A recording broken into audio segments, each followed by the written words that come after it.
Праведният чрез вяра ще живее, защото Божия гняв се открива от небето против всяко нечестие и неправда.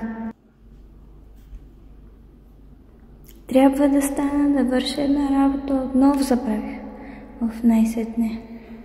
Сега мога да чета.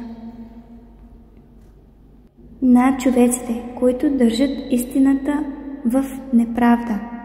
Сега отново какво стана? Отново забравих. Господи, моля те, помогни ми да съм фокусирана. Значи това, което е възможно да се знае за Бога, на тях е известно. Не мога да чета, нещо ми става, трябва да се фокусирам.